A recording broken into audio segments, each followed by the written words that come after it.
자, 오늘 함께 은혜 나누실 말씀입니다. 야고보서 5장 12절에 있는 말씀입니다. 제가 가진 성경책으로는 376페이지 있습니다. 야고보서 5장 12절입니다. 봉독하겠습니다. 내 형제들아, 무엇보다도 맹세하지 말지니 하늘로나 땅으로나 아무 다른 것으로도 맹세하지 말고 오직 너희가 그렇다고 생각하는 것은 그렇다 하고 아니라고 생각하는 것은 아니라 하여 정죄받음을 면하라. 아멘.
오늘부터 새로운 시리즈가 시작됩니다. 이름하여 거절 연습.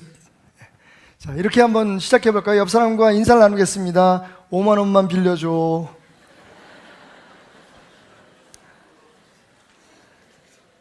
여러분들 보니까 거절을 잘 하시네요. 이거 괜히 하는 게 아닌가 생각이 되는데, 여러분 어떨지 모르지만 저는 정말 이 노라는 말을 잘 못합니다. 제가 착한 줄 알았어요.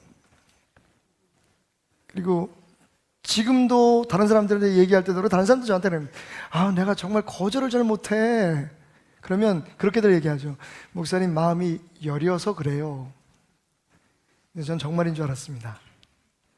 그런데 얼마 전, 정말 얼마 되지 않았습니다. 몇 년 전 제가 이거는 아닌데 라고 생각하면서도 어쩔 수 없이 제 체면 때문에, 예스한 일 때문에 경제적으로 굉장히 어려움을 겪은 적이 있었습니다. 그 일 있고 난 후에 조금 돈이 필요하거나 어려운 일이 생기면 자꾸만 그 사람이 생각나고 섭섭해지는 마음이 제게 몰려오는 것을 느끼면서 깨달은 사실이 하나 있습니다. 나는 착한 게 아니라 착한 척하는 거짓말장애로 살아왔구나. 제 마음은 분명히 그 시간 얘기했거든요. 그거 주면 안 돼.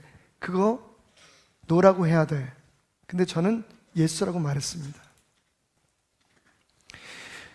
분명히 그 일로 인해서 내가 어떤 일을 겪게 될지를 조금은 예상하고 있었음에도 불구하고 체면 때문에, 몇 가지 이유 때문에 저도 모르게 저는 그렇게 해야만 될 것 같아서 제 마음과 상관없이 저는 승낙을 했고, 결과적으로 예상했던 어려움에서 벗어날 수 없었습니다.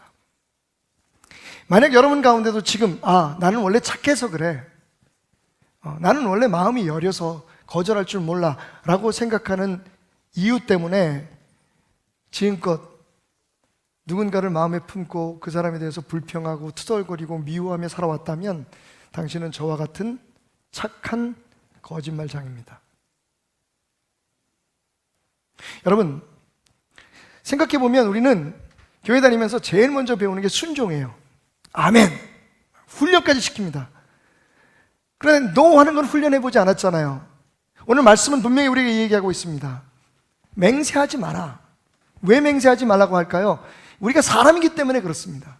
지금 당장은 진실일 수 있어요. 나 그렇게 할 거야. 죽어도 그렇게 할 거야. 안 그러면 하나님이 나를 벌하실 거야. 맹세할 수 있지만 여러분, 우리는 인간이기 때문에 어쩔 수 없이 시간, 공간, 그리고 우리의 능력 때문에 우리 마음과 상관없이, 우리의 결심과 상관없이 우리는 그 맹세를 지킬 수 없는 존재이기 때문에 주님은 맹세하지 말라고 말씀하십니다. 대신 그렇다고 생각하는 것은 그렇다고, 아니라고 생각하는 것은 아니라고 말해라. 저는요, 이 설교를 준비하면서 한 가지 중요한 사실을 알았습니다. 우리가 영적으로 성장하고 믿음 안에서 자라나려면 순종하는 것을 배워야 하는 것은 물론이고 거절하는 것 또한 배워야 한다. 그래서 오늘 말씀의 제목을 거절은 호신술입니다. 여러분, 뭐가 좀 이상하죠? 원래 호신술은 뭐죠? The art of self-defense. 자기의 몸을 지키는, 자기의 생명을 지키는 걸 호신술이라고 그러죠. 그런데 여기 한자가 좀 잘못된 것 같죠. 거기에 호신술은 몸신자를 씁니다. 그런데 오늘 이 설교 제목의 신자는 무슨 신자요? 믿을 신자입니다. 다시 말하면 거절은 우리의 믿음을 지키고 우리의 믿음을 성장시키는 기술이다. The art of faith defense. 4주에 걸쳐서 거절하고 그리고 당당히 거절당할 수 있는, 그래서 우리의 믿음을 지키고 주님이 뜻하시는 대로 믿음 안에서 성장할 수 있는 기술, 그 비결을 함께 생각해 보도록 하겠습니다. 자, 그러면 이 호신술의 첫 번째 훈련 단계, 나는 왜 그러면 거절하지 못할까?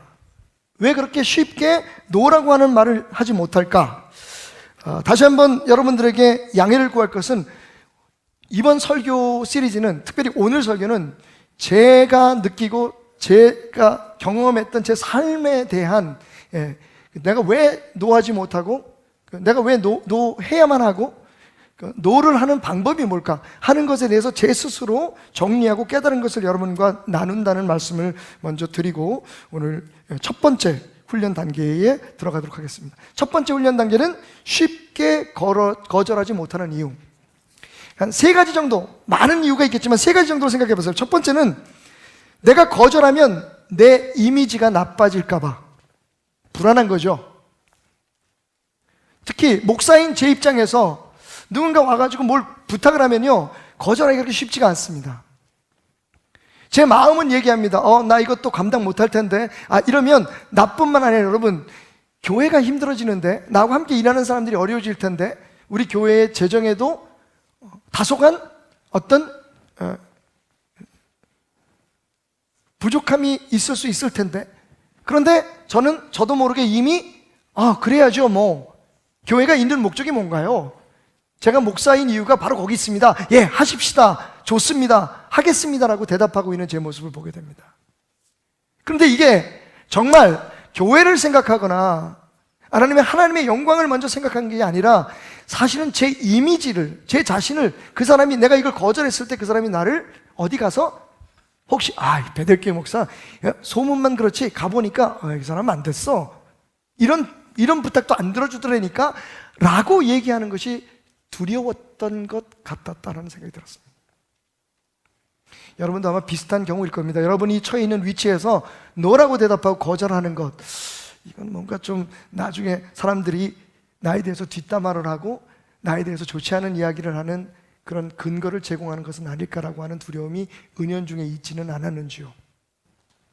두 번째로 제가 쉽게 거절할 수 없었던 이유는, 거절하면 진짜 상대방이 곤란해질 텐데 라고 하는 걱정 때문이었습니다. 오직 하면 나를 찾아왔겠어. 오직 하면 빚 있는 교회 목사를 찾아와서 돈을 달라겠어. 근데 많은 경우에 알고 보니까 제가 제일 처음 찾아온 사람이었더라고요. 그런데 제 입장은 그래요. 이 부분에 있어서는 제가 좀 착하다고 할까요? 아니면 그렇게 자라나서 그럴까요? 그 사람이 힘든 걸 제가 느껴지니까 같이 좀 어려워지지 뭐. 얼마나 곤란하면 그렇겠어. 내가 도와주지 않으면 저 사람 정말 어려울 거야 라고 하는 생각을 하게 되면서 저도 모르게 하면 안 되는 대답을 할 때가 있었더라는 거죠. 세 번째 경우는 내가 이 사람에게 거절을 하면 나중에 이 사람에게 받을 수 있는 도움을 받지 못하지 않을까, 이 사람도 나를 거절할까라고 하는 생각 때문이었습니다. 왜냐하면 저도 거절을 당했을 때의 기분을 아니까요. 정말 어렵게 여러분도 다 여러분 위치에서 그렇지만 이 목회를 담임 목사로서 목회를 한다는 건 사실 때로는 정말 하기 어려운 얘기를 해야 되고 하고 싶지 않은 말을 해야 될 때가 있어요. 투덜거리죠. 아, 힘든 건 매일 내가 해야 돼. 하기 싫으면 담임 목사 하지 말아야지. 그게 제 답이에요. 왜냐하면 우리가 처해 있는 위치에서 우리가 해야 될 일들이 있잖아요. 교회를 위해서, 또 이 교회가 무엇보다도 하나님의 뜻대로 세워지는 교회가 되기 위해서. 근데 가끔은 내가 그렇게 거절을 당했을 때를 생각해보면 내가 오늘 분명히 나는 아니래서 할 수 없어서 거절하는 거지만 이 사람이 혹시 기분이 나빠서 다음번에 내가 이 사람의 도움을 꼭 필요로 하는데 이 사람이 나를 도와줘야 되는데 이 사람이 혹시 그때 내가 거절한 것처럼 나를 거절하지 않을까라고 하는 염려가 제 안에 있었던 것 같습니다. 어찌됐든 제가 쉽게 거절할 수 없었던 이유는 신앙과는 별개의 문제들이었다는 거죠. 거의 고려하지 않았습니다. 저는 그렇게 50여 년을 착한 거짓말장애로, 더 정확히 말씀드리면 이렇게는 표현하고 싶지 않았는데 착한 척하는 거짓말장애로 살았던 거죠.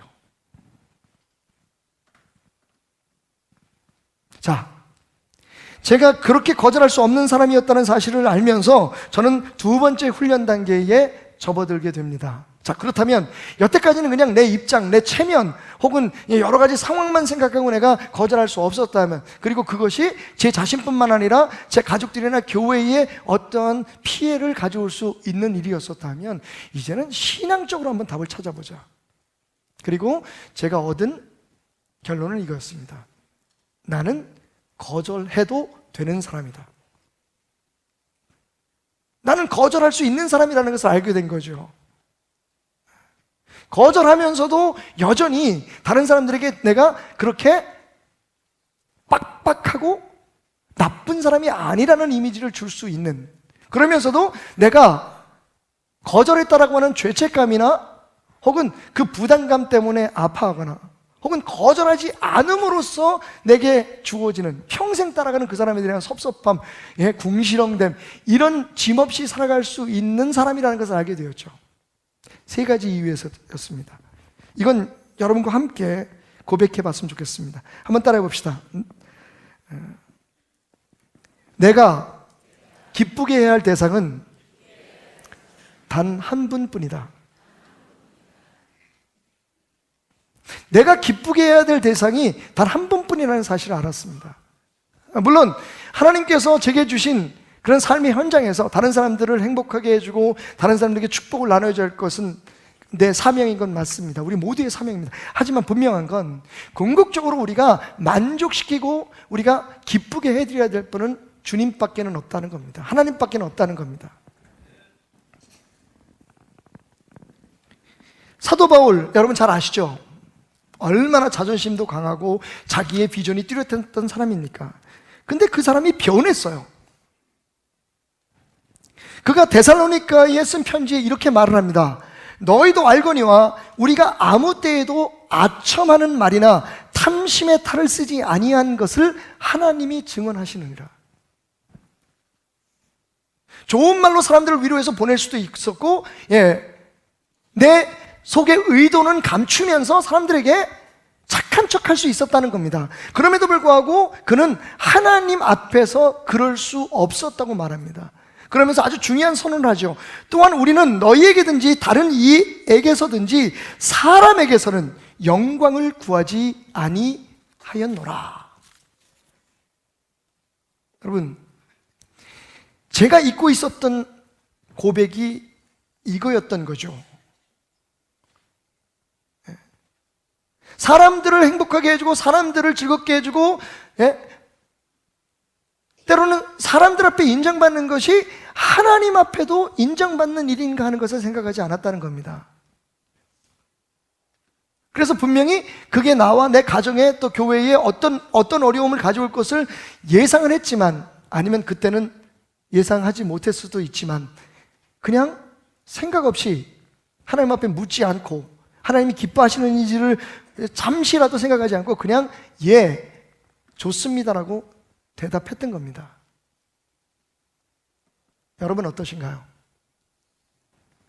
여러분, 우리는 신앙과 삶이 구분될 수 없다고 얘기합니다. 어떤 분들은 그렇게 얘기하더라고요.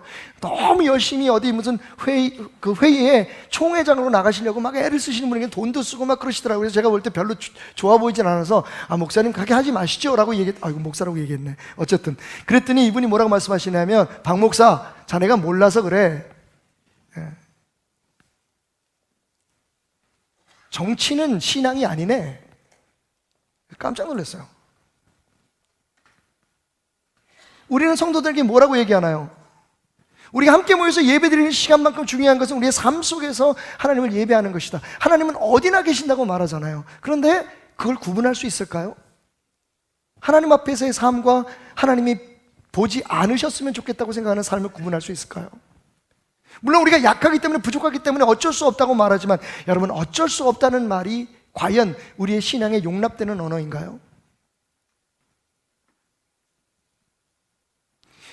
그것이 인간관계의 문제든지, 신앙하고는 아무런 관계, 교회에서 한 것도 아니야. 그냥 일터에서 혹은 그냥 알고 지내는, 혹은 친척들 간에, 일가들 간에 그냥 부탁받은 건데, 이걸 신앙적으로 꼭 이야기를 해. 아닙니다, 여러분. 이미 여러분 안에는 예수 그리스도가 와 계십니다. 우리 하나님의 사람이에요. 그러니까 하나님의 사람이 하는 모든 일들은 하나님의 일입니다. 그래서 하나님께만 영광을 돌릴 수 있는지를 먼저 생각해야 돼요. 두 번째는, 따라합시다. 예수님도 모든 사람들을 만족시킬 수는 없었다. 이게 확 이해가 안 되시면 이렇게 한번 말을 바꿔볼게요. 유재석이도 싫어하는 사람이 있더라. 얼마나 좋습니까? 적이 없는 것 같고 모든 사람들에게 잘하고 착한 일도 많이. 제가 봐도 굉장히 매력적인 사람이에요. 자기 직업에 있어서는 말할 것도 없고. 그런데 어느 날 제가 인터넷을 보니까 유재석이 욕하는 사람이 있더라고요. 그 이유가 뭔지 아십니까? 가증스럽다는 거예요. 그가 하는 모든 행동들이 가식이라는 거죠. 할 말 다 했지 뭐. 그럼 할 말이 없어요. 그죠? 그런데 여러분, 예수님도 마찬가지였습니다. 여러분 잘 알고 계시죠? 마가복음에 보면, 공관복음에 다 나와 있지만, 한 젊은 관원이 예수님을 찾아옵니다. 그리고 묻죠. 어떻게 하면 영생을 얻을 수 있겠습니까? 계명을 알잖아, 지켜라. 어렸을 때부터 다 지켰습니다. 한 가지 부족한 게 있다. 너 가진 것을 다 팔아서 불쌍한 사람 도와주고 너는 나를 따라라. 여러분, 여기서 핵심은 나를 따라랍니다. 가진 것을 팔아라가 아닙니다. 그 사람이 만약에 지위에 대한 욕심이 있었다면 그 지위를 버리라고 얘기했을 거예요. 그러니까 중요한 건 돈이 아닙니다. 나를 따르는 겁니다. 주님을 따르는데 방해되는 것을 버리라는 거예요. 아멘? 조금 위안이 되시죠? 오늘도 헌금 얘기하는 줄 알았어. 그 얘기가 그 얘기야. 그게 못 알아듣는지 몰라. 근데 여러분, 그 사람이 돈이 많아서 걱정하고 떠났다 그랬어요. 예수님의 말도 안 먹히는 게 있다는 거예요. 심지어는 예수님 하시는 말마다 좀 이해가 어려운 부분들이 있어. 그 중에서 제일 앞권인 게 이 말입니다. 나는 생명의 떡이다. 나를 먹어라. 저 양반 지금 무슨 얘기를 하시는 거야? 사람들이 다 떠나버렸어요. 예수님이 답답하셨는지 12제자에게 물으십니다. 너희도 떠나려느냐? 그랬더니 정말 다행히 제자들이 말합니다. 생명의 말씀이 여기 있는데 우리가 어디를 떠나야 될까? 휴, 그래도 얘네들은 남아있겠구나. 예수님 위안을 하셨지만, 여러분, 예수님도 싫어하시는 사람들이 있었어요. 싫어하는 사람들이 있었어요. 예수님을 죽이려고 하는 사람들이 있었어요. 그런데 저는 모든 사람들에게 착한 목사로, 착한 사람으로 인정받기를 원했다는 것, 제가 그것이 얼마나 무모한 일인지, 바보 같은 일인지 알게 되었어요. 예수님도 안 하시는 걸 왜 내가 해야 되는지.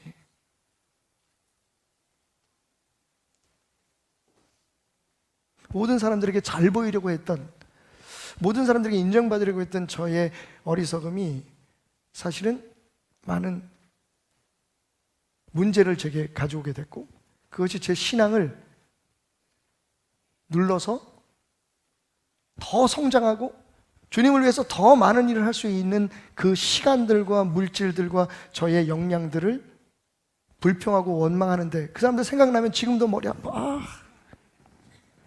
진짜 부탁할 때는 죽을 것까지 내가 꼭 그냥 목사님 성공하면 제가 반드시 갖겠습니다. 근데 여러분, 한 가지 제가 비밀 알려드릴게요. 비밀도 아니야, 너무 뻔해. 그렇게 해서 제가 조금이라도 예스하고 도와줬던 사람, 그게 물질적이든지 어떤 다른 방법이라든지, 그 사람들은 제 곁에 하나도 안 남아있어요. 그 사람들 다 못하니까 미안해서 다 도망 다니는 것 같아. 그럼 어떤 사람들이 남아있느냐? 제가 힘들었지만 어려웠지만, 성도님, 그것보다 저는 이렇게 도와드리겠습니다. 목사님, 그거 말고 내가 몸으로 때우면 안 될까? 제가 사실은 힘들었지만 거절했던 분들은 제 곁에 아직도 있어요. 다는 아니지만 한 가지 배웠습니다. 내가 착해서 예스를 하는 게 아니라 쉬운 사람이라서 예스를 하는구나. 사람들은 나를 쉬운 사람으로 본 거예요. 그리고 하나님 앞에 저는 떳떳하지 못할 때가 많았습니다. 여러분, 하나님도 예수님도 모든 사람을 만족시키려고 하지 않으세요. 그리고 그럴 수도 없어요. 여러분도 그러실 필요 없어요. 여러분은 여러분의 삶을 사시면 되는 거예요. 하나님 앞에 부끄러움 없게 사시면 되는 거예요. 그리고 여유 있고 능력이 되면 그럴 수 있다고 생각할 땐 그렇다고 하시면 돼요. 그리고 아니라고 생각할 때는 아니라고 말하는 게 맞습니다. 그 순간을 벗어나기 위해서, 그 순간에 내 여러 가지 입장 때문에 노라고 못하면 그로 인해서 우리의 신앙은 위협을 받게 됩니다. 신앙에 있어서 제일 나쁜 것 중에 하나가 뭐냐면 불평하는 거거든요. 원망하는 거거든요. 그런데 제가 그렇게 내가 착해서 내가 마음이 여려서 내가 도와줬는데 저 사람은 내가 그렇게 한 거에 대해서 잊어버렸어. 그 섭섭함을 지금까지도 갖고 있더라고요. 내 신앙을 지켰어야 돼요. 그때 내가 힘들었지만 노라고 얘기할 수 있는 용기가 있었다면. 거절은 호신술입니다, 여러분. 내 믿음을 지키고 내 믿음이 자라는 것을 방해하는 요소들을 제거하는 기술입니다. 세 번째로, 이거 아주 중요해요. 따라합시다. 나의 행복은 나에 대한 다른 사람의 태도와 무관하다. 우리는 어렸을 때부터 그렇게 자라온 것 같아요. 주변의 환경, 내가 가지고 있는 것들, 그리고 사람들이 나를 대하는 태도에 의해서 나는 행복해질 수도 있고 그렇지 않다. 그런데 그게 사실이 아니라는 것을 우리는 알고 있어요. 많은 것을 가지고 있는 사람도 스스로 불행한 사람들도 많고, 가져야 될 것을 갖지 못하고 사는 사람들 가운데도 행복하게 사는 사람들이 있더라고요. 다른 사람들이 나를 어떻게 평가하고 나를 어떻게 대하느냐, 물론 아주 무시할 건 아니지만, 그런데 그게 전적으로 내가 행복하고 행복하지 않고의 기준은 될 수 없다는 거예요.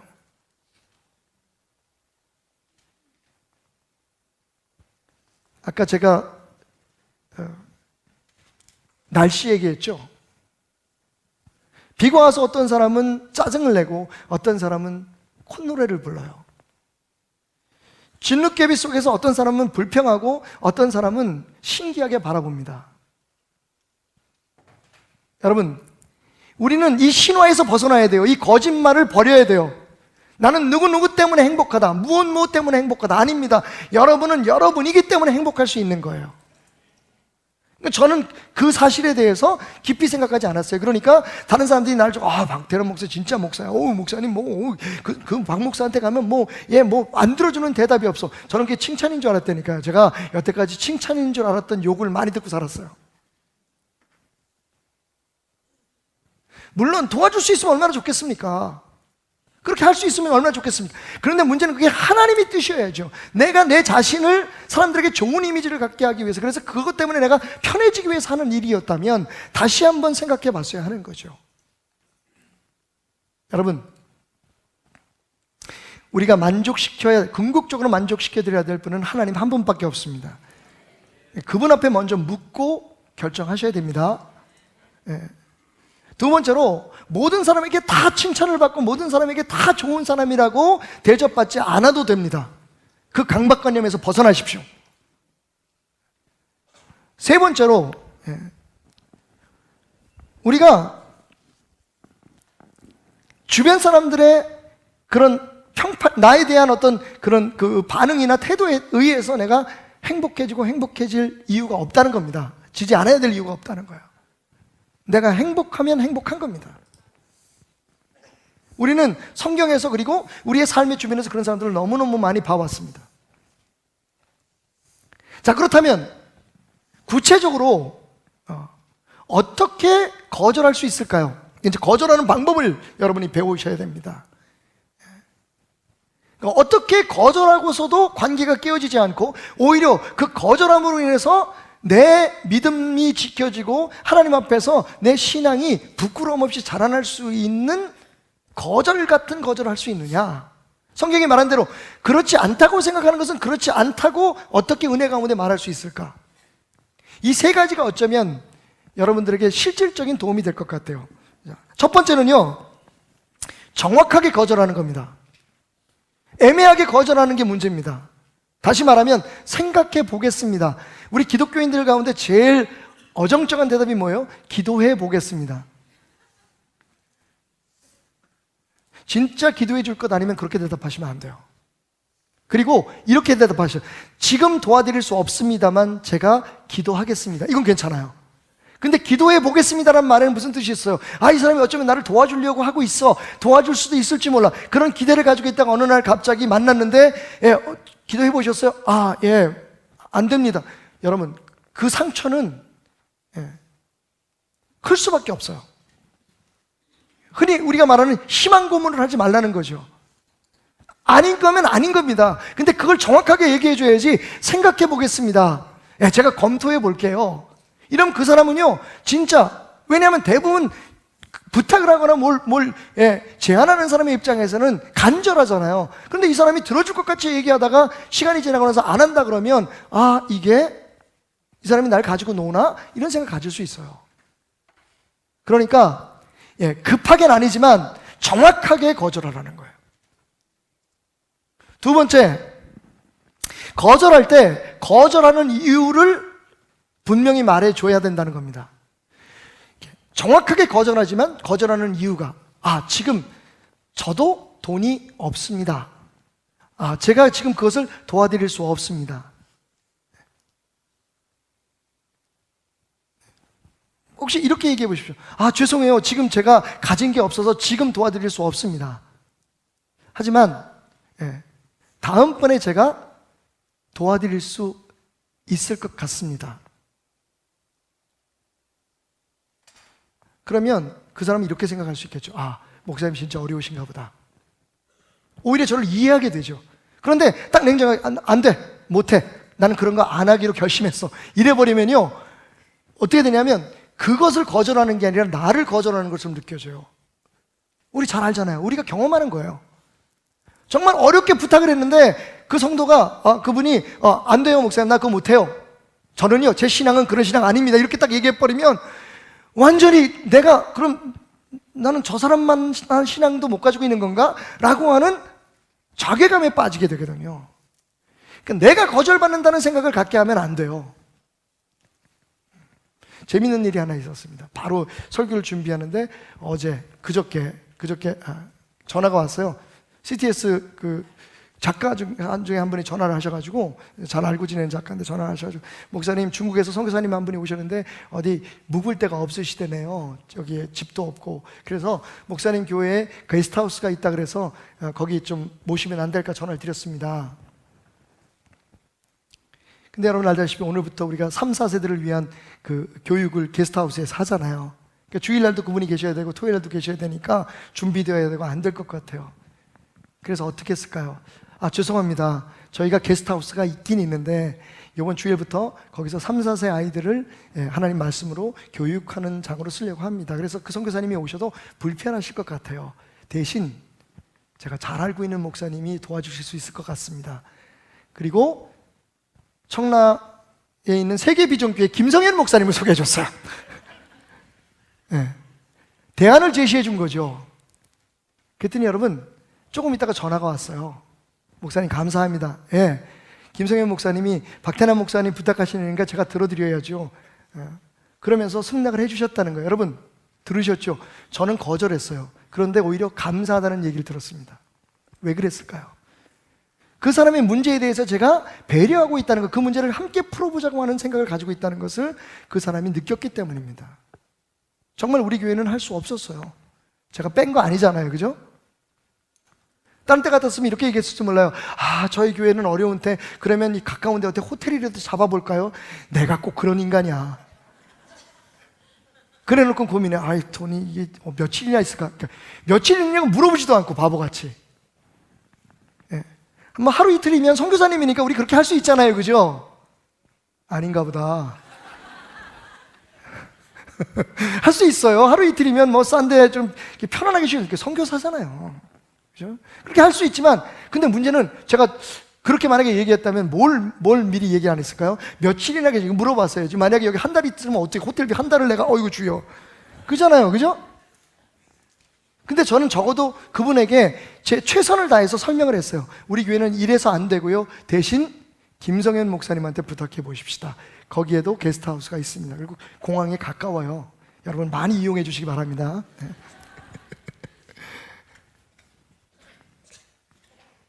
거절을 해도 사실은 이 사람이 내 부탁, 내가 싫은가? 내 얘기를 안 들어주네라고 그렇게 느끼지 않을 수 있는 방법이 있다는 거죠. 그래서 마지막 세 번째가 뭐냐 하면 대안을 제시하거나 물어보라. 혹시 5시 이후에 도와드리면 안 될까요?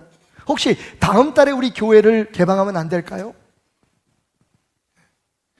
그러면 만약에 그 대안 자체가 내가 할 수 있는 걸 얘기하는 거니까 만약에 그 사람이 부탁하는 것에 합당하다면 그럼 저도 한번 생각해 보겠습니다라고 갈 것이고, 아니면 적어도 이 목사님이 혹은 이 사람이 내가 한 부탁에 대해서 무시하지는 않고 있구나 하는 생각을 갖게 되는 거죠. 사실은 제가 아주 완전히 그 착한 거짓말장애에서 벗어났다고 말씀드리진 못하지만 요즘 저는 참 많이 달라졌습니다. 달라지려고 몸부림치고 있어요. 거절이 제게 주는 자유함. 여러분, 거절이라는 말 자체가 굉장히 부정적으로 느끼지만 여러분, 그건 분명히 성경적인 단어입니다. 거절은 순종 안에 포함되어 있어요. 우리가 세상의 여러 가지 유혹도 거절하고, 그리고 악한 사탄의 공격에 대해서도 우리가 과감하게 거절하고 거부하는 용기가 필요하듯이, 사실은 삶 속에서 우리가 생각할 때 그게 무슨 신앙과 관계되는 이야기일까라고 생각하는 일들에 관해서도 우리의 마음을 지키고 하나님 앞에서의 우리의 신앙을 지키기 위해서도 거절해야 하는 것은 거절해야 됩니다. 생각해 보십시오. 지금 아마 이런 경우 있을 거예요. 사실은 나는 그때 내가 마음을 다해서 그 사람을 도와줬는데, 거절하지 못하고 거절하지 않고 도와줬는데, 근데 그 사람이 거기에 대해서 잊은 것 같아. 섭섭해. 지금도 궁시렁궁시렁 되죠. 지금도 내 마음속에 그 사람에 대해서 불평하잖아요. 무슨 일만 있으면 그 이야기를 하면서 저처럼 내가 굉장히 착한 사람이고 나는 이렇게 살아왔는데 사람들 때문에 내가 이렇게 어려웠다고 스스로를 높이려고 하는 어리석음을 범하고 있습니다. 그건 우리의 믿음의 큰 오류죠. 항상 기뻐하라. 쉬지 말고 기도하라. 범사에 감사하라는 말은 매일 기뻐하고 매일 감사하고 매일 기도만 하라는 게 아닙니다. 그러한 환경을 만들기 위해서 우리가 해야 될 것들이 있죠. 그 중에 하나가 저에게는 거절이라는 것이었습니다. 앞으로도 열심히 거절해 보려고 합니다. 다 하자는 거 아니에요. 할 수 있는 건 도와줘야죠. 그것도 안 하면 하나님 앞에 죄가 되겠죠. 하지만 이제는 저의 그 착한 척하는 위선 때문에 제 사랑하는 가족들과 교회, 제 자신과 모든 사람들, 특별히 저의 하나님과의 저의 관계에 있어서 문제가 되는 것들은 거절해 보려고 합니다. 여러분 어떠십니까? 세 가지 원칙을 한번 생각해 보십시오. 정확하게 거절하자. 거절하는 이유를 말해주자. 타이밍 중요합니다, 여러분. 예, 거절하는 이유를 말해줘도 바로 거절을 하면 안 돼요. 그럼 이 사람이 준비를 하고 있었나 생각하니까 조금 기도하고 거절하십시오. 세 번째 뭐라고요? 세 번째는 대안이나 혹은 그 사람의 문제에 있어서 질문을 해주라는 거죠. 그러면 제가 경험했던 것처럼 거절하고도 고맙다는 말을 들을 수도 있습니다.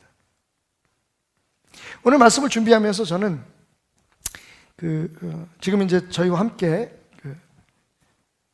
생활하지 않지만 밖에서 또 나름대로 열심히 사역을 하고 있는 그 친구 윤영모 목사님이 하신 설교가 기억났어요. 참 내가 살다가 보니까 윤영모 목사 설교에도 은혜를 다 받는다니까. 예, 사실은 이번에 아프리카를 같이 가기로 했는데 좀 형편이 물질적인 문제가 아니라 그 교회 상황이 지금은 아직 좀 이렇게 자유롭지 못한 것 같아서 제가 우리 교회 목사님들 이상구 목사님 지난번에 가시려다가 아파서 못 가셨잖아요. 그래서 이상구 목사님 다녀오신 우리 교회 목사님 전도사님들은 대부분 아프리카를 한 번씩 다 다녀오셨습니다. 그래서 윤영모 목사님 생각이 나길래 함께 가려고 했는데 좀 어려우신 것 같아요. 그래서 이번에는 이제 같이 안 가기로 하고 다음번에 우리 함께 가기로 했습니다. 뭐 어디 있든지 뭐 우리 식구고 저기는 제 친구니까. 그런데 제가 진짜 힘들었을 때 우리 윤 목사님이 했던 설교 중에 생각나는 게 하나 있었어요. 캐나다의 피플스 처치라고 지금도 단일 교회로서는 제일 많은 선교사를 파송한 교회입니다. 그 피플스 처치에 오스왈드 스미스라고 하는 목사님이 계셨는데 이 목사님 원래 꿈이 뭐였냐면 윤 목사님이 하셨던 설교를 그대로 여러분 이야기로 전해드립니다. 이 목사님의 꿈이 뭐였냐면 선교사였어요. 그래서 그 맥코믹 신학교를 졸업하고 선교사가 되기 위해서 신청서를 냈는데 번번이 리젝을 당하는 거예요. 거부를 당하는 거예요. 이유는 건강이 약해서. 그러니까 1990년대 초반이니까 이게 뭐 어디 그 선교가 그런 상황이 별로 좋지 않으니까 몸이 약하면 안 돼요. 그래서 장로교 선교사로 계속 신청을 했는데 계속 안 된다는 그 통지를 받습니다. 그런 대신 마음속에 어떤 감동이 왔냐면 내가 그러면 선교를 못 가면 선교사를 보내는 교회를 세우면 되겠다. 그래서 선교 중심의 교회를 개척했어요. 여러분, 그 교회가 잘 돼야 됩니까? 안 돼야 됩니까? 잘 안 됐어요. 그때는 그랬다고요. 여러분, 그 교회 잘 돼야 되는 건 맞습니다. 근데 처음부터 그렇게 되는 건 아니라는 걸 말씀드리고 싶었어요. 그래서 당신은 나름대로 열심히 성도들한테 선교에 대한 설교를 하고 헌금을 모아서 어렵지만 자기 월급은 안 나와도 생활비는 안 나와도 선교사에도 선교비를 막 보내고 그랬는데 교회가 잘 안 되는 거예요. 사람들이 막 욕을 하고 가고 막 왔던 사람들도 가고. 30대 초에 젊은 목사가 얼마나 상처가 됐겠어요. 하나님 앞에 투정을 부린 거죠. 내가 주님 일을 하겠다는데 선교를 하겠다는데 하나님 가장 기뻐하는 게 선교신데 선교하겠다는데 왜 이게 안 됩니까? 힘들어 죽겠습니다. 나 때려치고 싶습니다. 그때 하나님께서 그 마음에 주신 감동이 있었다는 겁니다. 오스왈드야, 너는 너무 많은 사람들을 기쁘게 해주기 위해서 노력하고 있구나.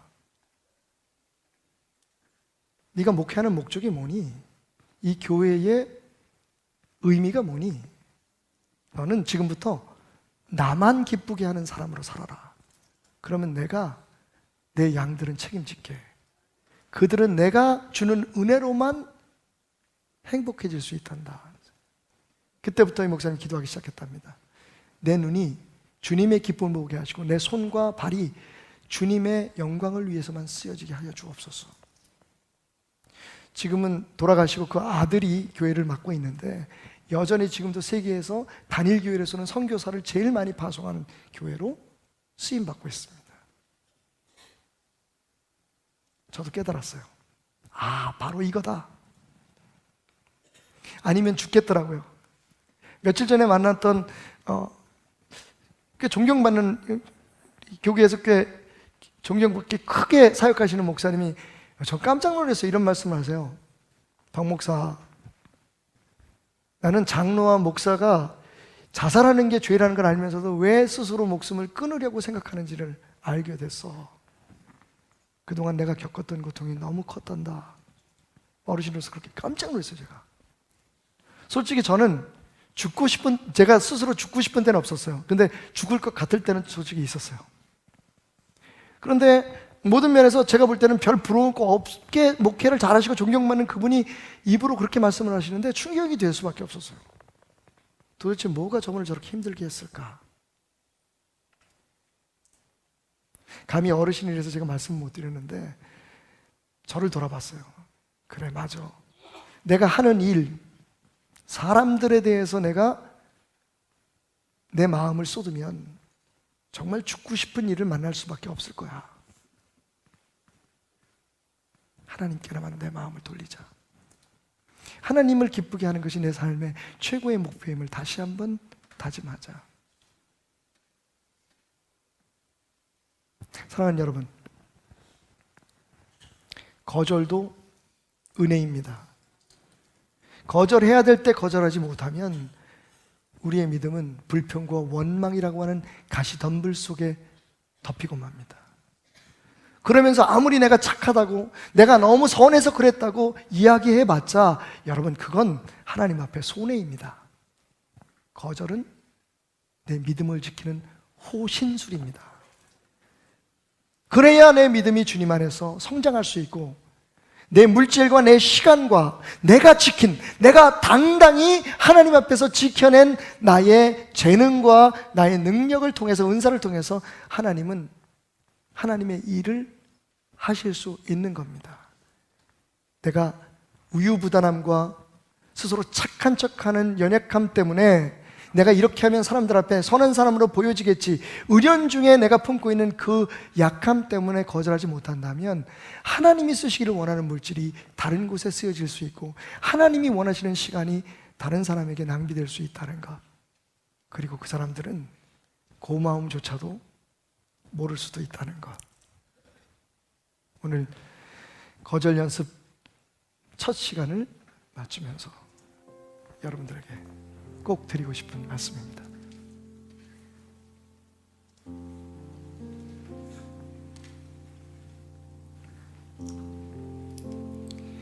내 모습 이대로 사랑하시네, 연약함 그대로 사랑하시네,